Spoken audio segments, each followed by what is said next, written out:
izin, pada hari ini Kamis tanggal 26 September 2024 pukul 13.30 WITA saya Khaira Nisa dengan NIM P0133221020 jabatan penyidik pada kantor Kemenkes Poltekkes Banjarmasin Kota Banjarbaru telah melakukan pemeriksaan seorang yang belum saya kenal mengaku bernama Bapak Munawar Harja, lahir Banjarbaru 18 Januari 1976, agama Islam, pekerjaan mahasiswa aja dulu ya, kalau dosen nanti nggak cocok di sini. alamat tempat tinggal Jalan SMA 3 Kompleks Putra Hasanah Permai Blok B nomor 1 Cempaka, Banjarbaru. Ia dengar keterangannya sebagai ahli dalam perkara tindak pidana pencemaran air sungai akibat tumpahan oli sebagaimana dimaksud dalam pasal 99 ayat 1 yang berbunyi setiap orang yang karena kelalaiannya mengakibatkan dilampauinya baku mutu air.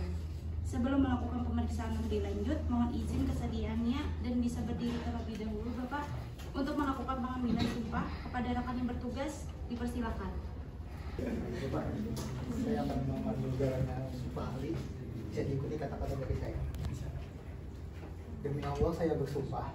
Demi Allah saya bersumpah Bahwa saya sebagai ahli. Telah atau akan. Memberikan keterangan. Menurut pengetahuan saya. Yang sebaik-baiknya. Tidak lain dari. Pada yang sebaik-baiknya. Apabila saya tidak memberikan keterangan yang sebenarnya, saya akan mendapat kutukan dari Tuhan. Baik, Pak sudah selesai. Jangan.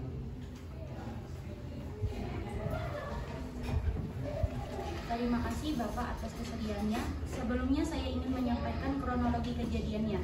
Pada tanggal 3 Agustus 2024 telah terjadi pencemaran sungai akibat tumpahan oli di Sungai Awang.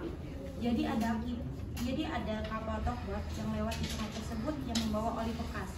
Lalu kapal tersebut mengalami karam sehingga oli yang dibawa tumpah ke sungai. Menurut keterangan masyarakat, air sungai menjadi hitam dan berbau. Untuk selanjutnya akan dilanjutkan oleh rekan saya. Terima kasih. Izin Bapak, izin saya untuk menyampaikan beberapa pertanyaan dan Bapak bisa menjawab sesuai dengan pengetahuan yang Bapak ahli di bidangnya sendiri. Untuk pertama, apakah saudara pada hari ini dalam keadaan sehat baik jasmani dan juga rohani? Insyaallah sehat. Apakah saudara hari ini diperiksa sebagai ahli dalam perkara pencemaran air sungai? Apakah saudara bersedia dan dapat memberikan keterangan berdasarkan pengetahuan yang saudara miliki? Bersedia. Sebelumnya, apakah saudara bersedia untuk menyampaikan riwayat pendidikan terakhir? Bersedia. Kalau boleh tahu apa pendidikan terakhir yang Bapak tempuh? Pendidikan terakhir saya adalah Magister Kesehatan Lingkungan. Untuk riwayat pekerjaan? Ini sebenarnya juga Pak Tommy. Saya memiliki pengalaman kerja sejak tahun 1994 sampai dengan tahun 1998 sebagai staf laboratorium di jurusan kesehatan lingkungan. Kemudian sejak tahun 1998 sampai dengan tahun 2001 saya melanjutkan pendidikan di diplomatik analis. Terus saya melanjutkan pendidikan saya di tahun 2002 sampai 2020. 2002 sampai 2004 itu di S1 Kimia. Kemudian saya melanjutkan lagi pekerjaan saya sebagai PNS di jurusan kesehatan lingkungan sejak tahun 2024 sampai dengan 2010 sebagai staf laboratorium. Kemudian di tahun 2007 saya juga diangkat sebagai dosen tetap hingga sekarang di jurusan kesehatan lingkungan. Di samping itu saya pada tahun 2022 sampai dengan 2024 saya pernah bekerja di salah satu perusahaan di bidang laboratorium di Jawa Barat. Kemudian di tahun 2008 sampai dengan 2013 saya pernah bekerja di laboratorium air minum. Kemudian saya juga pernah bekerja di tahun 2005 sampai 2018 di bidang laboratorium di salah satu perusahaan di Kalimantan Selatan. Terima kasih. Langsung saja memasuki pertanyaan inti. Yang pertama itu menurut pandangan Bapak sendiri dan pengetahuan Bapak, bagaimana karakteristik dari limbah oli sendiri, Bapak? Oli adalah salah satu bahan atau senyawa kimia yang biasanya digunakan untuk mengemaskan mesin kendaraan bermotor. Oli ini memiliki karakteristik dia merupakan termasuk ke dalam persenyawaan organik. Kemudian oli ini kalau dari pemeriksaan laboratorium dia memiliki kandungan persenyawaan ini ya, golongan persenyawaan hidrokarbon. Karakteristik oli sendiri ini kalau dari sifat fisiknya dia memiliki kekentalan tertentu, kemudian memiliki bau khas tertentu, kemudian kalau dari unsur persenyawaan kimianya dia merupakan termasuk ke dalam golongan rantai karbon alkana ya, dengan jumlah rantai karbon berkisar antara 14 sampai dengan 18.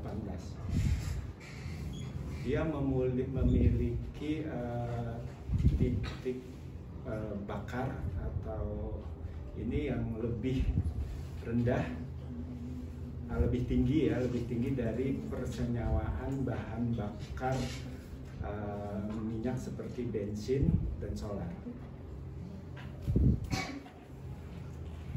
Terima kasih Bapak.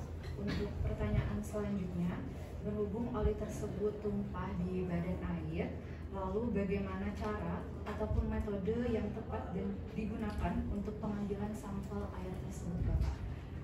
Oke. Untuk kondisi terjadinya pencemaran karena suatu kegiatan atau suatu aktivitas, pengambilan sampel dapat dilakukan dengan cara metode grab sampel. Jadi metode sesaat ya.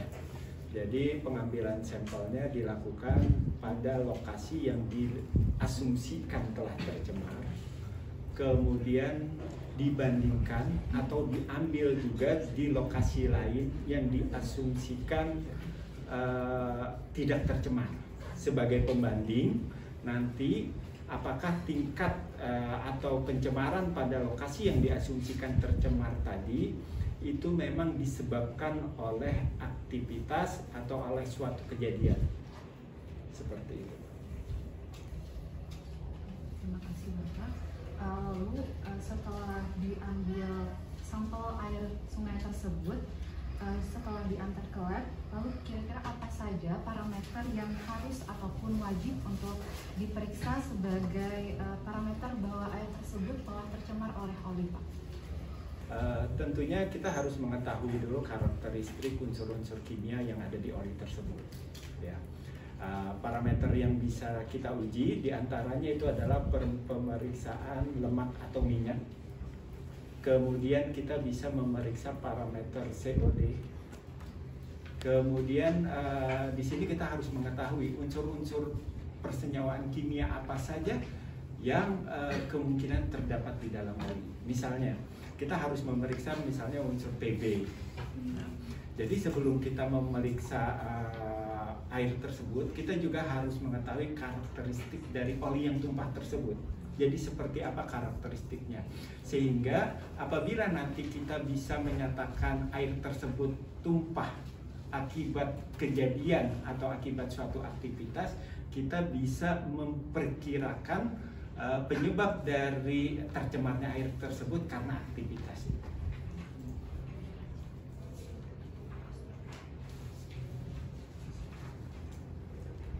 Untuk pertanyaan selanjutnya, apa saja dampak lingkungan yang dapat ditimbulkan oleh tumpahan oli ini baik terhadap kualitas air, ekosistem perairan maupun masyarakat yang ada di sekitarnya? Oli ya, oli ini sebenarnya bisa dikategorikan ke dalam persenyawaan B3, bisa dikategorikan. Kenapa? Karena dari beberapa literatur yang pernah saya baca, di dalam oli itu juga terdapat logam-logam berbahaya ya. Contohnya tadi seperti Pb. Jadi dampak atau akibat pencemaran tadi sebenarnya sangat tergantung kepada jumlah atau banyaknya zat tercemar tadi yang tumpah ke badan air. Ini dulu yang mempengaruhi jumlah atau banyaknya zat yang tercemar tersebut. Terus yang kedua juga harus diketahui lama waktu zat tersebut terpapar di badan air.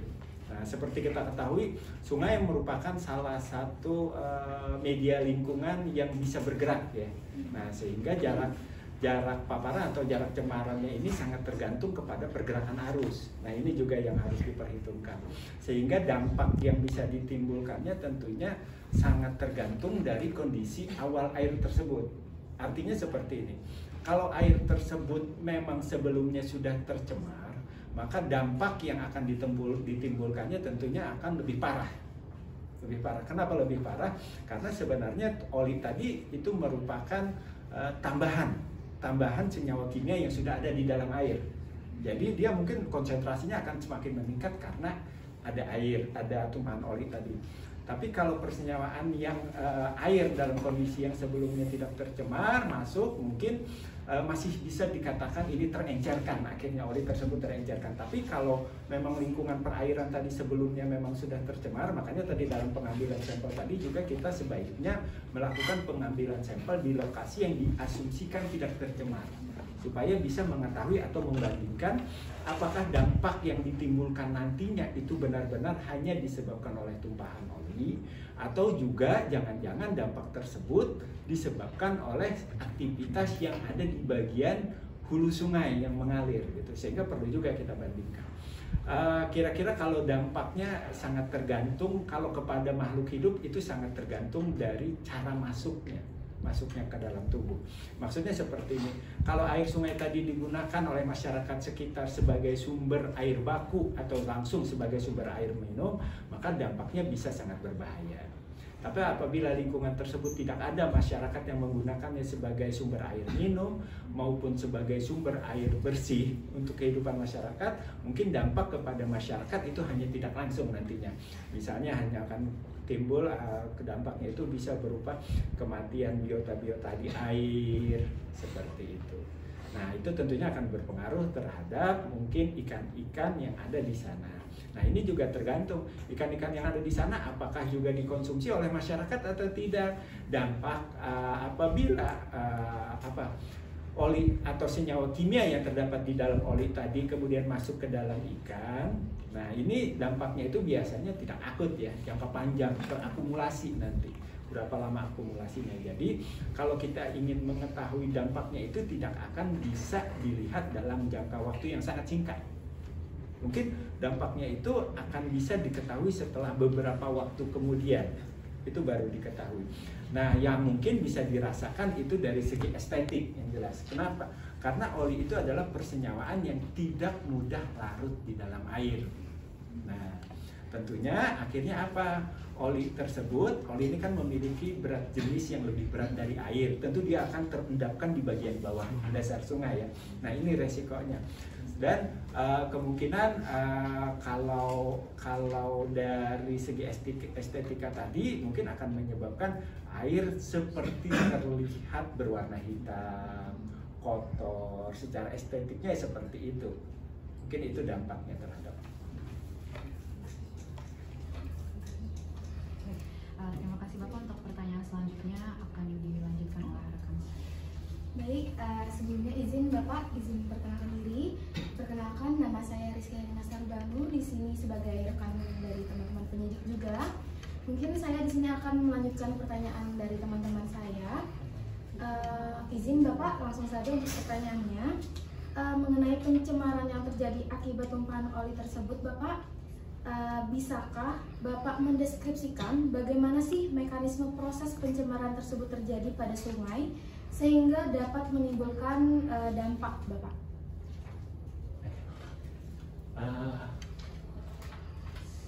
Sebenarnya segala sesuatu hal pencemaran itu sangat tergantung kepada cara masuknya dulu ya.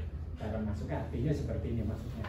Oli tadi tumpahnya tadi itu dengan cara sengaja yang ditumpahkan. Kalau dengan cara sengaja ditumpahkan seperti saya bilang, oli itu kan memiliki berat jenis yang lebih besar daripada air. Kalau ditumpahkan secara perlahan mungkin seperti ini. Kalau kenapa orang biasanya tidak mengetahui ada orang nakal yang membuang limbah oli ke badan air, misalnya seperti itu. Kenapa? Karena biasanya mereka menumpahkannya secara perlahan. Secara perlahan, maka oli tersebut akan masuk langsung mengendap di dasar sungai. Nah, sedangkan biasanya kalau oli bekas ya, oli bekas ini kan bekas digunakan ya, bekas digunakan biasanya juga ada campuran senyawa unsur-unsur lain. Misalnya kalau oli bekas digunakan di motor, di mobil, itu kan biasanya kalau kendaraannya yang kurang bagus, oli tadi akan ikut dalam proses pembakaran, terbakar. Mungkin kalau yang laki-laki bisa memahami kenapa ada sepeda motor yang asapnya bisa hitam ya. Karena biasanya dalam proses pembakaran bahan bakar tadi dia ikut tercampur dalam oli. Jadi pistonnya itu berkurang, tidak vakum lagi sehingga ikut terbakar. Nah, sehingga di sana mungkin akan ada sisa-sisa pembakaran, termasuk juga ada sisa-sisa campuran dari bahan bakar. Nah, ketika dia dimasukkan mungkin akan ada pertanyaan seperti ini, kita berpikir kalau dia langsung mengendap, kenapa kadang-kadang kalau oli itu dicampurkan di bagian atas itu masih terlihat seperti ada miar, kalau bahasa Banjarnya ya, ada genangan oli. Nah, mungkin kalau hanya oli yang murni dia akan mengendap, tapi mungkin kalau ada persenyawaan-persenyawaan lain seperti tadi bahan bakar, kan bensin itu lebih ringan itu daripada air. Nah, itu yang mungkin akan timbul di atas. Nah, timbul di atas ini yang akan menimbulkan, dan dampak dari ada persenyawaan minyak atau persenyawaan lemak yang memiliki berat jenis lebih rendah dari air itu, apabila dia ada di permukaan, maka dia akan menutupi kontaknya air dengan oksigen, ya kan? Nah, ini juga akan memberikan pengaruh atau dampak terhadap aktivitas di bawah air, di bagian tengah air.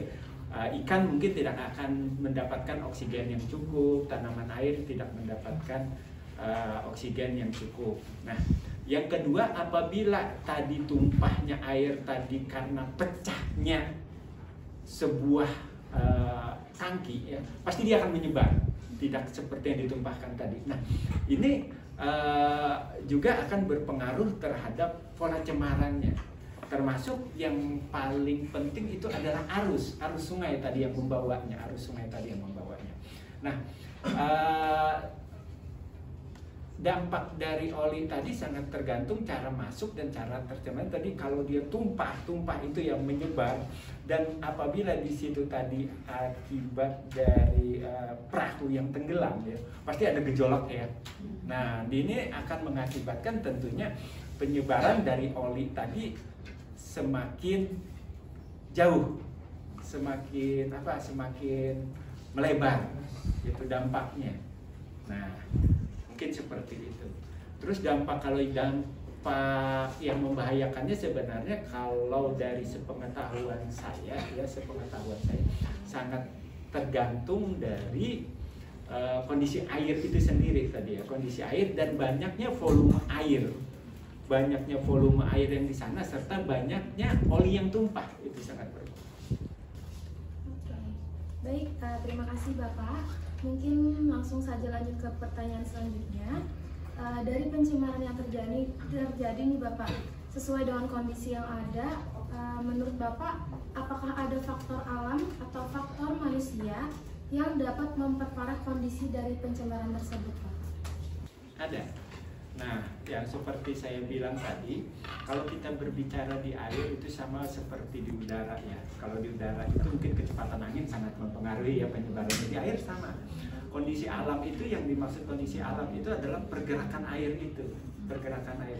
Kalau pergerakan air tadi cukup cepat ya, arusnya, kemudian juga mungkin dalamnya air dari tinggi muka air itu juga sangat mempengaruhi ya.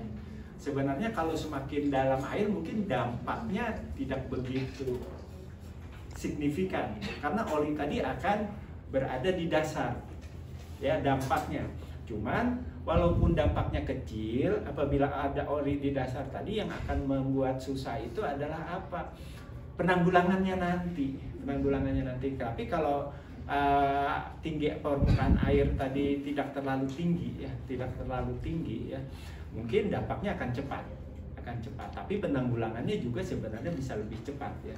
Misalnya kalau bisa dikeringkan, sungainya kecil, bisa dilakukan penyedotan, atau dengan bahan-bahan kimia tertentu yang bisa menggumpalkan oli tadi itu lebih mudah. Jadi faktor alam tadi yang mempengaruhi itu adalah diantaranya kecepatan air, kecepatan arus, ada tidaknya hujan, suhu udara juga itu akan mempengaruhi terhadap proses pergerakan senyawa-senyawa kimia yang ada di lingkungan. Upaya apa saja nih Pak yang dapat dilakukan untuk memulihkan kondisi lingkungan yang tercemar akibat tumpahan oli tersebut? Selain memasukkan bahan kimia yang terbakar. Mungkin upaya-upaya yang bisa dilakukan itu bisa dilakukan secara teknis maupun non teknis. Yang non teknis itu mungkin kita bisa memantau atau menjaga di mana untuk sementara waktu mungkin masyarakat yang melakukan aktivitas atau yang berhubungan dengan penggunaan air sungai tadi bisa dijaga atau dihentikan dulu. Karena seperti saya bilang, dampak dari tumpahan oli tadi mungkin tidak akan bisa dirasakan secara langsung, mungkin jangka panjang gitu yang dilakukan. Kemudian upaya yang bisa dilakukan mungkin untuk sementara bisa ditutup dulu jalur transportasinya. Kenapa? Karena tentunya ini akan mempengaruhi terhadap pergerakan dari zat pencemar tadi. Secara teknis mungkin yang bisa dilakukan adalah dengan melakukan penyedotan mungkin. Kalau senyawa oli tadi bisa terdeteksi ada di suatu bagian atau suatu endapan, mungkin bisa dilakukan penyedotan atau pengambilan sedimen-sedimen lumpur dari oli tersebut untuk meminimalisir dampak pencemaran terhadap biota air. Mungkin seperti itu. Baik, terima kasih Bapak. Untuk pertanyaan selanjutnya, apakah ada metode deteksi dini terkait adanya pencemaran oli tersebut? Kemudian metode ini dilaksanakan sebelum dampaknya itu meluas, Bapak? Sampai saat ini saya belum tahu ya, apakah ada alat pendeteksi terhadap adanya unsur senyawa lemak atau minyak ya. Sebab kalau dideteksi berdasarkan parameter pH ataupun zat padatan tersuspensi, kalau menurut saya itu tidak signifikan. Sepengetahuan saya belum ada. Baik, terima kasih banyak Bapak. Untuk pertanyaan selanjutnya mengenai waktu pemulihan yang efektif Bapak. Berapa lama waktu yang dibutuhkan untuk memulihkan kondisi lingkungan tersebut? Kemudian apa saja faktor yang dapat mempengaruhi waktu pemulihan tersebut Bapak? Yang pertama, untuk waktu pemulihannya tadi seperti yang saya sampaikan sangat tergantung kepada banyaknya jumlah zat pencemar tadi masuk ke dalam air. Yang kedua juga sangat dipengaruhi oleh pergerakan air tersebut, ya. Sebenarnya semakin kalau tidak ada upaya-upaya pemulihan seperti pemisahan, penyedotan, alam itu sebenarnya bisa melakukan pemulihan secara sendiri, ya, atau yang biasa disebut dengan self purification. Tapi ini sangat tergantung kepada banyaknya jumlah zat yang masuk ke dalam lingkungan alam tersebut. Nah, tentunya semakin cepat pergerakan air, maka pemulihannya akan semakin cepat sebenarnya. Kenapa? Karena air tersebut akan semakin mudah atau zat pencemar tadi akan semakin terencerkan. Kalau waktu pemulihannya sampai kembali ke semula atau oli tersebut hilang, itu butuh waktu yang lama. Karena kalau kita hanya mengandalkan kepada kemampuan alam, itu yang bisa menghilangkan atau menguraikan oli tadi mungkin hanya mikroorganisme tertentu, ya. Nah, itu butuh waktu yang cukup lama sebenarnya. Mungkin bisa bertahun-tahun baru bisa pulih kembali ke kondisi seperti semula. Baik, terima kasih banyak Bapak. Untuk selanjutnya mungkin ini pertanyaan terakhir Bapak. Menurut Bapak, apa sih peran masyarakat yang bisa dilakukan dalam membantu mengurangi dampak dari pencemaran oli tersebut, Bapak?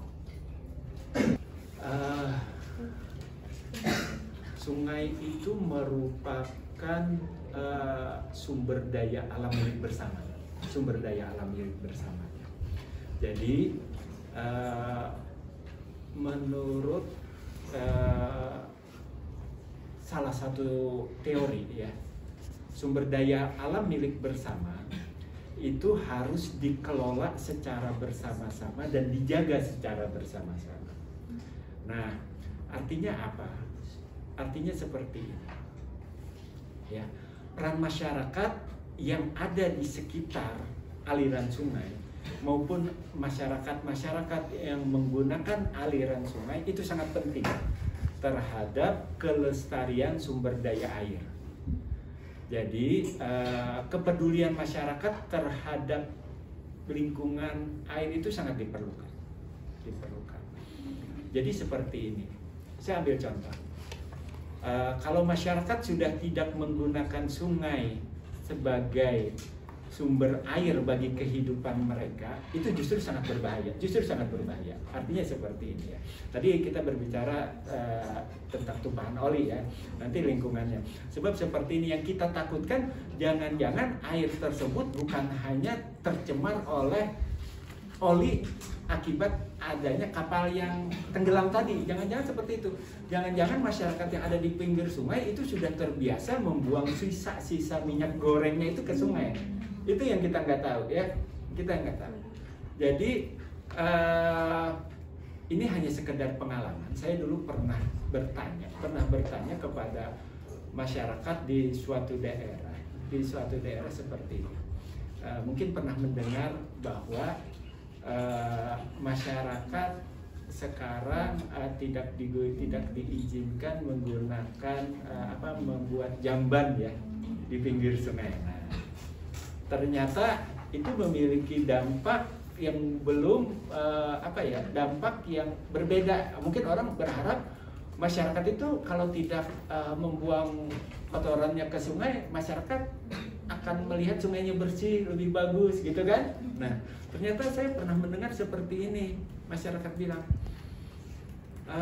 Pak, gimana dengan sungainya sekarang? Wah, aku ini sudah kada BAB di sungai, kada mandi di sungai, terserah hendak dipakai apa situ, hendak dibuang apakah. Nah, itu ada masyarakat yang seperti itu. Artinya, kenapa? Karena dia dulu peduli, walaupun dia BAB di sungai, dia masih mandi di sungai, dia peduli. Justru saya pernah menemukan bahwa aku sudah kada mandi di sungai, aku sudah mandi di rumah. jarnya kan sudah mandi di rumah, terus Sarah buang orang-orang sana hendak membuang apakah buang sampah. Justru sekarang karena masyarakat itu tidak mandi di sungai, malah mereka berasumsi karena dia tidak menggunakan, dia membuang sampahnya ke sungai. Nah, jadi upaya masyarakat yang bisa dilakukan dalam kepedulian atau dalam menjaga lingkungan termasuk tumpahan oli tadi ya sebenarnya seperti ini. Bukan berarti kita akhirnya harus melarang adanya transportasi di atas sungai yang berisiko. Bukan, artinya masyarakat yang menggunakan sungai, sarana aliran sungai sebagai transportasi itu harus memperhatikan upaya-upaya atau tindakan-tindakan yang bisa menjaga keselamatan terhadap baik dirinya sendiri maupun orang-orang yang di sekitar sungai. Artinya seperti ini. Bagaimana cara mencegah tidak terjadinya tumpahan oli ke badan air? Bagaimana supaya dalam rangka pengangkutan oli di badan air tadi ya tidak terulang lagi. Misalnya seperti ini, kan kita nggak bisa melarang seperti ini. Misalnya seperti ini, oli itu sebaiknya jangan diangkut lewat sungai, harus lewat transportasi. Ya kita bisa menyarankan seperti itu kalau memang jalur transportasinya ada. Nah kalau transportasinya nggak ada, masa kita melarang mengangkut oli lewat sungai? Nanti akhirnya orang kan yang tadi nggak boleh, dia malah ditimbunnya, dikuburnya di tempat tinggal dia sana atau di perusahaannya. Justru kan lebih berbahaya, tidak terdeteksi. Artinya upaya-upaya yang bisa dilakukan oleh masyarakat apa? Jangan menambah beban pencemaran di aliran sungai tersebut. Baik, terima kasih banyak Bapak atas jawaban-jawaban yang telah diberikan. Untuk penandatanganan BAP ini saya serahkan lagi kembali kepada rekan saya, Bapak.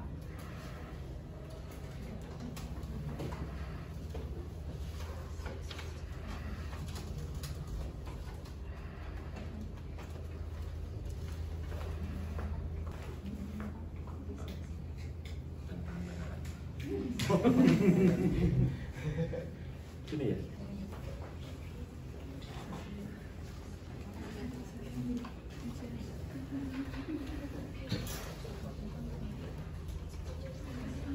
Baik, terima kasih Bapak atas waktu dan kesediaannya. Itu saja dari kami. Wassalamualaikum warahmatullahi wabarakatuh.